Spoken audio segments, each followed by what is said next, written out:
Jadi untuk penyidikan saat ini, penyidik telah menetapkan 3 tersangka baru dalam perkara Akuo yang merupakan pengembangan dari penyidikan terhadap perkara yang sudah inkrah sebelumnya. Dari proses penyidikan di atas, penyidik menemukan fakta bahwa sebenarnya PT MML dengan kode saham PIPA tidak layak untuk melantai di bursa efek.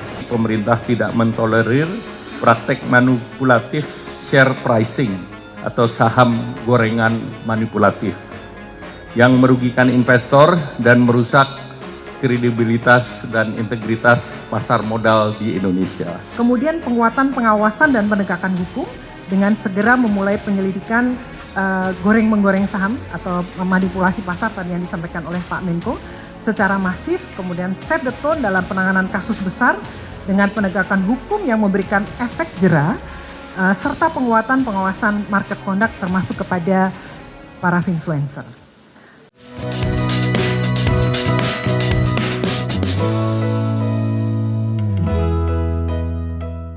Kemarin juga sempat rame after MCI ngasih perhatian Peringatan, khusus ke kita, itu tuh jadi lebih banyak terkuak soal saham gorengan.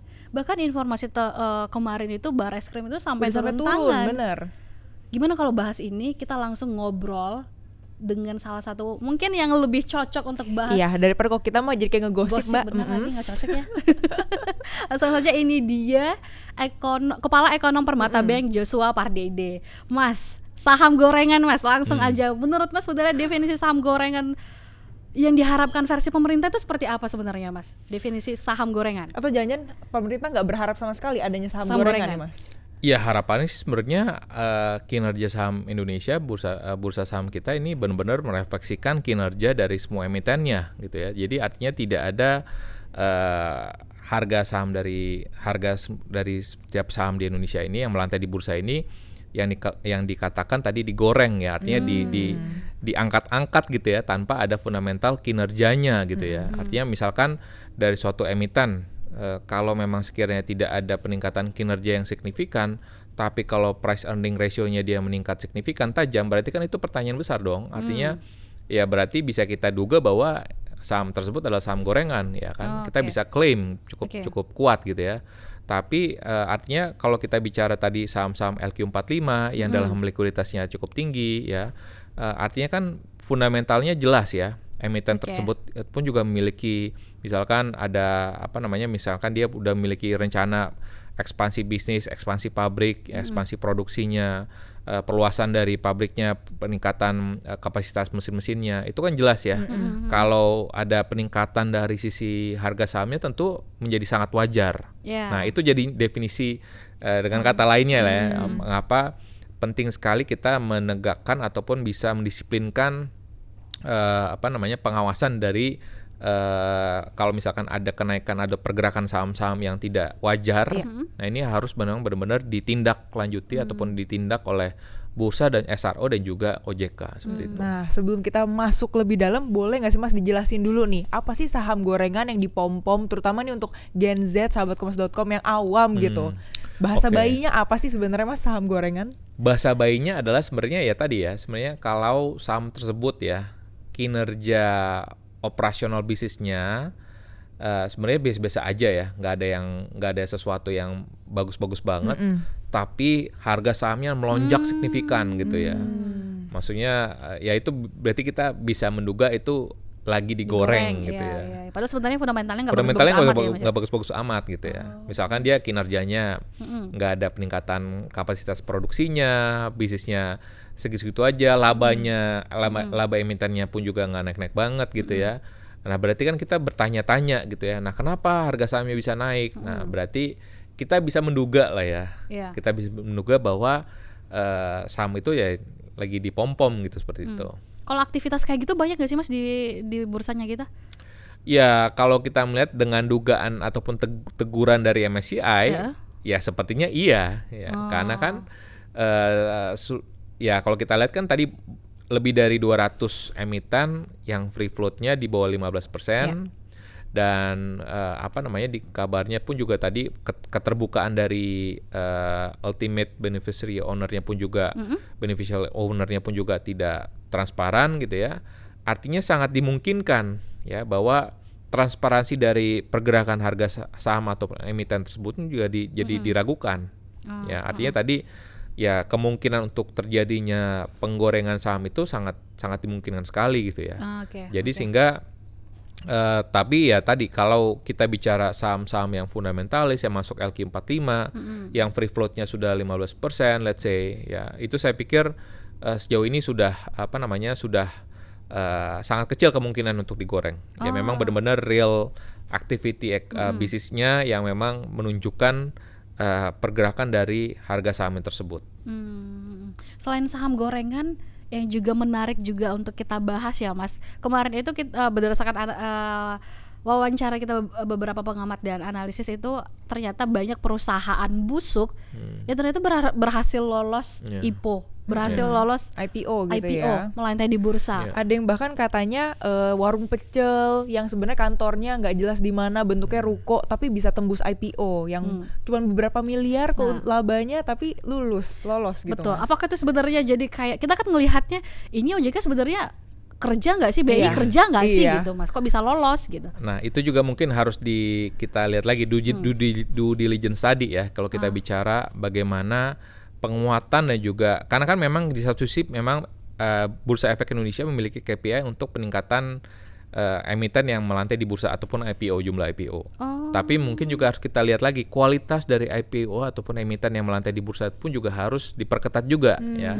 Tadi pertama terkait dengan free float-nya 15%. Lalu yang kedua tadi terkait dengan kualitas dari emiten-emitennya. Ya, due diligence-nya seperti apa ya. Kalau memang kualitas bisnisnya, kualitas emitennya tidak wajar, tidak mumpuni, ya buat apa dia IPO kan? Buat apa dipaksa IPO ya? Lebih baik tidak usah IPO.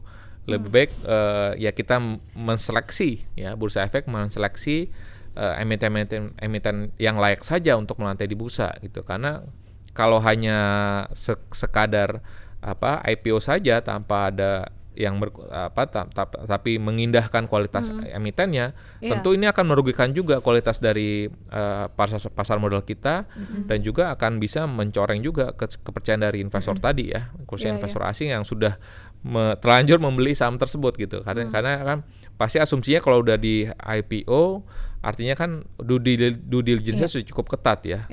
Dan artinya berarti ini harus diperketat lagi ke depannya agar kejadian-kejadian seperti ini, emiten-emiten yang tidak berkualitas ini jangan sampai terjadi ke depannya. Oke, tapi untuk yang awam nih Mas yang baru mau mulai buat investasi terjun ke saham gitu, investor retail gitu ya. Gimana sih Mas mengidentifikasi bahwa ini tuh kayak perusahaan busuk yang nih belum bisa nih untuk kita percaya padahal udah tembus IPO. Apakah hanya sebatas fundamentalnya dan indikator fundamental yang oke itu dilihat dari mana gitu Mas? Oke. Jadi kalau kita bicara mungkin yang newbie banget, mungkin sebaiknya starting from reksadana ya, itu yang paling aman ya. Karena kalau kita bicara yang kalau mau terjun langsung ke saham berarti kan kita udah punya informasi literasi yang udah lebih mumpuni ya. Nah kalau kita sudah mulai belajar tadi baca laporan keuangan ataupun kita belajar analisis teknikalnya gitu ya. Nah kita mulai bisa masuk tadi menseleksi tadi ya, mungkin saham-saham LQ45 dulu ya, ataupun yang likuiditasnya besar di bursa gitu ya. Karena kalau kita mencari tadi yang likuiditasnya kecil, rendah gitu ya, itu kan potensi pergerakannya pun juga sangat kecil ya. Artinya ya potensi kita mengalami capital gain-nya pun mendapatkan kenaikan harga sahamnya pun juga kecil sekali. Jadi kita hanya berharap pada kinerja ataupun mendapatkan dividennya saja gitu ya. Nah tapi kan kita sebagai investor kan kita berharap bukan hanya dividennya tapi juga capital gain-nya kan, harapannya seperti itu. Jadi makanya tentunya kita melandaskan penentuan kita masuk saham kemana, tentunya tadi yang awam ya ataupun yang newbie harapannya tadi mungkin pada LQ45 ya, karena itu yang udah paling standar lah ya. Artinya jangan sampai nanti teman-teman Gen Z ini tadi udah dengerin yang teman-temannya gitu ya, udah saham ini aja padahal dia bukan masuk LQ45 gitu ya. karena hanya ikut-ikutan gitu ya. Jadi artinya ya akhirnya terjebak lah ya, artinya pada saat saham tersebut nggak bagus, ternyata ya akhirnya turun, ya akhirnya rugi sendiri kan. Betul. Dana investasi kita hilang gitu ya. Tapi makanya kita harus kembali lagi, kita harus mencerdaskan masyarakat bahwa, ataupun teman-teman lainnya juga, agensi lainnya juga, bahwa kita harus aware dulu ya. Setidaknya kita harus memiliki pada saat kita kita tentu kan kita pada saat kita berinvestasi kan, kita di perusahaan sekuritasnya pun juga kita diberikan misalkan laporan riset ataupun analisis laporannya gitu, laporan terkait dengan emitennya. Nah itu harus kita baca setidaknya gitu ya, agar nanti penilaian ataupun keputusan kita untuk masuk dalam saham itu jadi tidak salah gitu ya, dan lebih akurat lah ya. Jadi tidak tadi yang saya sampaikan bahwa kita tidak beli kucing dalam karung gitu ya. Artinya kita lebih ada fundamentalnya, dan juga kalau misalkan yang bisa lebih advance lagi tadi udah mulai, kalau yang untuk yang perdagangan intraday ya kita melihatnya tadi dari analisis teknikalnya. Jadi kombinasi analisis itu saya pikir yang paling standar, dan saya pikir ini sangat harus bisa mestinya ini paling mulai kita pelajari lah ya, karena itulah untuk meningkatkan literasi kita juga gitu, karena nggak ada salahnya kok, dan ini justru malah bermanfaat kalau kita bisa menguasai analisis fundamental dan juga analisis teknikal.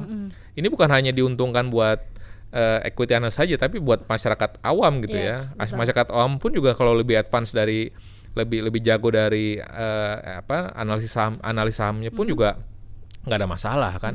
Yang penting kita memahami bahwa ada kinerja, misalkan profitabilitasnya, lalu juga misalkan kalau kita melihat saham-saham perbankan, pertumbuhan kreditnya seperti apa, NPL-nya seperti apa. Tentu kan ini menjadi salah satu cerminan kualitas ataupun kinerja dari emiten tersebut. Jadi makanya kita melihat semuanya kan juga sangat berbeda-beda ya. Ada sektor manufaktur, sektor pertambangan, sektor perbankan, farmasi, ya, agriculture. Jadi semua sektor ataupun emiten itu juga tentunya penilaiannya ataupun analisisnya pun juga akan sangat berbeda juga. Jadi makanya kita tentunya kita kalau kita mau belajar ya tadi setidaknya kita belajar membaca laporan-laporan dari perusahaan sekuritas yang kita miliki. Nah tentunya dengan itu kita akan lebih teredukasi lah ya. Dan artinya jangan sampai kita terprovokasi oleh hasutan ajakan teman-teman kita ataupun influencer yang basisnya tidak ada, dasarnya tidak ada. Karena dengan itulah kita akan jauh lebih yakin lah ya, lebih pasti, dan tentunya pada saat misalkan ada koreksi sekalipun ya kita yakin bahwa kalau fundamentalnya baik, mestinya harga sahamnya akan membaik, akan meningkat lagi gitu. Jadi kita nggak perlu khawatir, karena pastinya pun juga kita juga perlu juga memiliki informasi bahwa kalau kita berinvestasi itu kan ada dua ya, untuk yang trading ataupun untuk yang investasi. Ya kalau untuk yang investasi ya kita melihatnya benar-benar fundamentalnya kan. Nah kalau yang trading, tadi kita melihat menggunakan analisis teknikalnya seperti apa. Jadi memang dua senjata analisis itu saya pikir harus kita gunakan ya kan, untuk mengkombinasikan investasi kita yang memang tidak kita lihat setiap hari, tapi ada juga yang analisis yang teknikal yang mungkin kita lihat secara setiap harinya ya, intraday, untuk kita bisa mengoptimalkan capital gain yang kita miliki. Menarik ya Vivian ya. Jadi gimana? Kayaknya Vivian ya Mas, after podcast ini dia langsung bakal belajar, aduh kira-kira fundamental mana nih, emiten mana nih yang... Langsung kayak observasi diri, refleksi bahwa kayak selama ini masih kurang literasi tapi mau coba-coba main saham nih, gimana ya? Tapi modalnya aman? Modalnya sih asal jangan duit panas gitu kan. Itu penting juga ya Itu Vivian, penting. ya. Tapi yang menarik juga nih tentang influencer. Tadi Mas Jos sudah sempat mention gitu ya. Dengar-dengar kalau di China sendiri tuh sebetulnya influencer udah harus punya sertifikasi atau minimal S2 ya untuk bisa menjadi ekonom influencer lah gitu. Nah tapi kalau di Indonesia sendiri kan seperti yang tadi Mas Jos bilang belum berdasar, nggak ada datanya. Nah ini gimana nih Mas? Perlu jadi fokus utama regulator dong, dan gimana regulator sendiri bikin aturan ataupun memperketat gitu influencer-influencer ini? Iya, kalau saya tidak salah pun juga sepertinya OJK sudah mulai ke arah sana ya, bahwa dengan beberapa kejadian influencer yang quote and quote ya membuat merugikan ya Iya. para konsumen dan juga investor retail khususnya, ini menjadi salah satu reformasi juga yang akan dilakukan oleh OJK, bahwa dalam hal ini influencer pun juga dibatasin ya, artinya benar-benar mungkin harusnya dilarang ya, artinya jangan sampai influencer ini pun juga ya tadi titipan ya, dia tidak memiliki basis ataupun ya tidak independen lah intinya lah ya. Karena kalau kita bicara pada saat kita mengungkapkan merekomendasikan suatu saham, tentunya harusnya yang independen ya, tidak ada keterhubungan ataupun tidak ada keterkaitan dalam di emiten tersebut ya, karena kita benar-benar menceritakan kinerjanya yang secara objektif ya. Tapi kalau si influencer itu merekomendasikannya ada pandangan yang subjektif, tentu kan ini merugikan konsumen gitu. Jadi makanya saya pikir kalau yang lebih aman tadi adalah bagaimana OJK mempercepat tadi literasi ya. Jadi kalau harapannya kalau misal nggak cepat percaya gitu ya. Jadi jangan sampai influencer ini harus ditindak ya, jangan sampai ini ada kemungkinan, karena ini pasti akan sangat merugikan juga dan ini konsumen kan. Kita bicara investor retail ya. Jadi harapannya justru malah bagaimana nanti kalau bisa ya ada kalau misalkan di tingkat perguruan tinggi mungkin ada satu mata kuliah untuk investasi misalkan.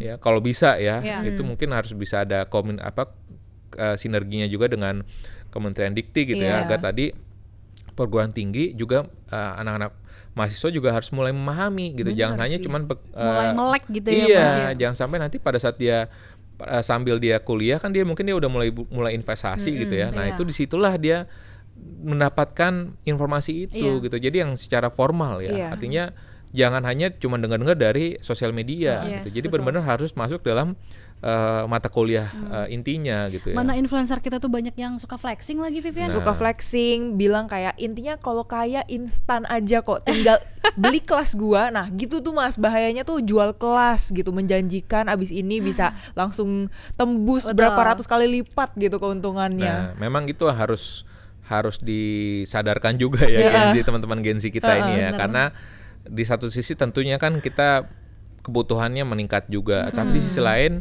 ya kita harus perlu menabung saham ya. Makanya di zaman saya dulu ada namanya lagunya Bang Bing Bung Yuk kita menabung gitu. Aduh, ya. Tahu lagi Nah lagunya. itu, Iya sih, nah itu masih artinya tahu sih. kita harus menabung dulu sebelum kita melakukan konsumsi gitu ya. Artinya jangan sampai jangan sampai kita tergiur karena ada teman-teman kita gitu. Artinya kita benar-benar harus melihat bahwa ya menabungnya mungkin sekarang versinya dulu mungkin kita nabung nabung di celengan ya. Nah mungkin versi zaman sekarang ya kita menabung saham ya. Betul. Ya tadi dengan informasi analisis fundamental, technical yang kita miliki, ya kita mulai bisa berinvestasi di saham. Jadi ada portfolio untuk yang menabung sahamnya yang lebih aman, ada yang menabung yang investasi sahamnya gitu ya, yang untuk yang kebutuhan yang bisa yang returnnya bisa lebih tinggi lagi gitu ya. Jadi makanya kita harus membagi-bagi dan kembali lagi nggak ada yang instan di dunia ini gitu ya. Jadi artinya harus kita sadarkan ke teman-teman kita semua itu bahwa perlu ada kerja keras juga ya untuk dalam hal mencapai sesuatu terima hal kasih gitu. pengingatnya Mas, terima kasih. Jadi karena wow banget.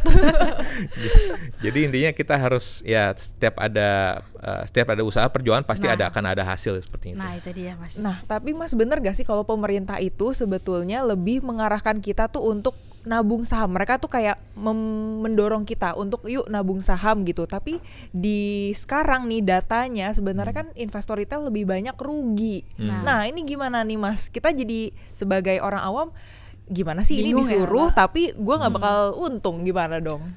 Nah makanya kan kalau kita ngeliat kan mungkin dalam hal ini nabung saham pun juga kan mungkin dalam kondisi situasi tahun lalu juga ya. Kalau kita lihat kan memang situasi globalnya tidak sedang baik-baik saja juga, dan juga perlu mungkin diawasi juga ya dalam hal ini penempatan saham-saham dari instrumen nabung saham itu, tabungan saham itu kemana. Semestinya sih harusnya diversified dan tadi terkonsentrasi di LQ45 ya.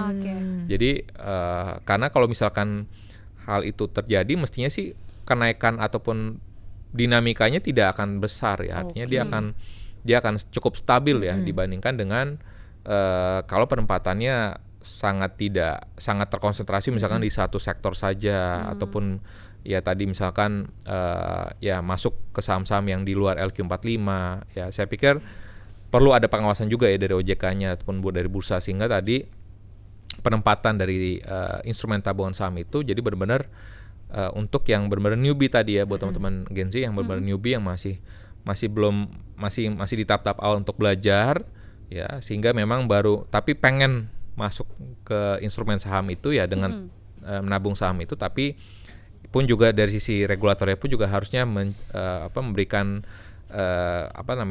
ketenangan ya kepada para investor retailnya itu dengan tadi menegaskan ataupun menjamin bahwa portfolio mereka ini aman ya ini dan tadi diversifikasi ke berbagai sektor dan emiten sehingga harapannya ini pasti aman gitu. Nah, terakhir nih Mas, atau ada lagi nih Mbak sebelum kita tutup nih. Lanjut Vivian. Oke. Untuk yang newbie nih Mas. Jadi apa pesan dan mungkin remindernya sebelum masuk terjun ke investasi saham gitu? Oke, yang pertama adalah kenali dulu diri kita sendiri ya. Profil risikonya seperti apa kita. Kita apakah yang risk taker ataukah yang menjauhi risiko justru ya. Tentunya itu akan sangat menyesuaikan juga instrumen keuangan apa yang sesuai dengan diri kita gitu ya. Itu yang pertama. Tapi sebagai yang kedua adalah tentunya sebagai newbie ya tadi yang hal yang bisa kita lakukan adalah masuk ke reksadana ya itu yang paling awam gitu ya. Yang kedua adalah kalau sekiranya memang berminat di saham tadi menabung saham yang berikutnya lagi adalah kita harus melatih ataupun meningkatkan literasi dan edukasi kita ya dengan tadi setidaknya membaca laporan riset ya tiap hari ya membaca koran tuh saya pikir itu juga penting juga ya artinya mengetahui apa perkembangan yang ada dan koran pun juga banyak ya maksudnya update emiten pun juga ada di sana jadi artinya kita pun juga tidak kosong ya artinya akan terisi setiap harinya kalau kita membaca koran ya itu koran pun juga itu yang paling mudah ya yang berikutnya adalah yang mungkin harus kita tekankan adalah bahwa dalam mencapai suatu target investasi ya tentunya kita harus melihat tadi high risk high return-nya ya artinya kita harus nggak ada sesuatu produk investasi yang menawarkan return tinggi tapi dengan waktu yang cepat ya jadi tentunya harus memiliki prosesnya juga ya karena dan kita harus memahami juga bahwa di balik return yang tinggi tentu pasti ada risiko yang tinggi juga di sananya. Ya, itu yang harus kita pahami bahwa nggak mungkin return tinggi tapi risikonya rendah. Doesn't make sense at all gitu. Jadi yang harus kita pahami bahwa di balik return yang tinggi pasti risikonya juga besar. Nah, apakah kita akan bisa memitigasi hal itu atau enggak? Kalau memang kita tidak bisa mengcover hal itu ataupun kita tidak sesuai dengan hati kita dengan hal itu, ya berarti kita nggak usah mengambil produk itu dong. Jadi artinya kita kembali lagi harus menyesuaikan lagi risiko kita di mana sih cocoknya, apakah risikonya tinggi, risikonya sedang, apakah risikonya rendah. Karena kalau kita udah bisa menentukan kita di level mana, tentu nanti produk investasinya akan mengikuti. Dan akhirnya pada akhirnya ya tadi kita selama literasi kita tingkatkan, tentunya harapannya ini pun juga salah satunya akan bisa berkontribusi kita ya buat pasar keuangan kita, pasar modal kita, buat perekonomian kita. Ya, jadi kita tetap bisa berkontribusi kecil ya bagi perekonomian kita kalau kita bisa tidak tadi terombang-ambing, tidak terhasut ya oleh influencer, oleh sosial media yang mengajak kita untuk masuk ke saham-saham tertentu tanpa kita melihat dulu, membaca ataupun kita meningkatkan dulu literasi kita mendapatkan informasi yang lebih detail ya karena kalau kita terhasut mudah terprovokasi masuk saham-saham tertentu, tentunya ini akan sangat merugikan diri kita sendiri dan juga tadi akan merugikan pasar saham secara keseluruhan kan. Kita mendukung artinya tindakan penggorengan saham itu kan dan ini sangat tidak kita harapkan kan artinya sebagai generasi muda kita harusnya mendukung agar pasar modal kita tumbuh sehat, perekonomian kita sehat, artinya berinvestasilah sesuai dengan risiko profil yang kita miliki. Nah, Itu dia Vivian, pentingnya profil resiko. Harus paham. Jujur sih kayaknya udah langsung gagal deh saya di hari pertama sebagai investor retail, karena dari semua tadi yang disampaikan pesan-pesannya nggak ada yang saya lakukan. Ya nanti kuncinya ya pahami dulu Noted banget jadinya. Bener. Udah mentalnya seperti apa, profil resikonya cocok atau enggak buat lu. Betul. Ya kalau cocok ya sikat, kalau enggak ya udah nggak usah Vivian. Iya ya bener sih. Dan Iya satu lagi, influencer yang suka flexing itu aduh udahlah. Udah selesai. kita harus Masalahnya lebih udah selesai. hati-hati gitu ya Mbak. Betul. Nah, cukup lumayan terisi. Wah sebenarnya udah kayak agak setengah penuh ya ini gelasnya ya. Iya. Tapi jadi yang menarik adalah yang cukup bikin tenang juga, walaupun tadi agak gagal dalam investasi retail gitu ya sebagai investor retail. Kata tadi Mas Jos, kalau misalnya emang emitennya ini sudah fundamentalis, sudah terpercaya, tenang aja kok. Kita nggak perlu terlalu khawatir, nggak perlu terlalu dimain-mainin, pasti akan stabil gitu ya Mas. Betul. Nggak bakalan yang wah naik turun gitu. Betul. Jadi kayak ya udahlah nggak apa-apa ya, kita pelan-pelan aja, riset lebih banyak gitu. Dan paling penting ya semoga dalam waktu dekat IHSG kita membaik. Betul, dan itu porto poinnya. kita hijau, Bener. bukan lagi merah. Dan pasti BI, OJK, regulator lainnya juga benar-benar segera nih gercep satset supaya bisa semakin baik lagi, kembali rebound IHSG. Betul gitu. Vivian. Dah kayaknya kita closing aja deh Vivian. Udah cukup kenyang ya kita ya mendengar banyak informasi masukan nih dari Mas Jos nih. Betul sekali. Nah segitu dulu nih sahabatkompas.com Philonomics Podcast di hari ini. Sampai berjumpa di podcast berikutnya. Saya Servina Vivian. Saya Elsa Katriana. Sampai berjumpa di Philonomics Podcast Selanjutnya. berikutnya. Dadah. Dadah.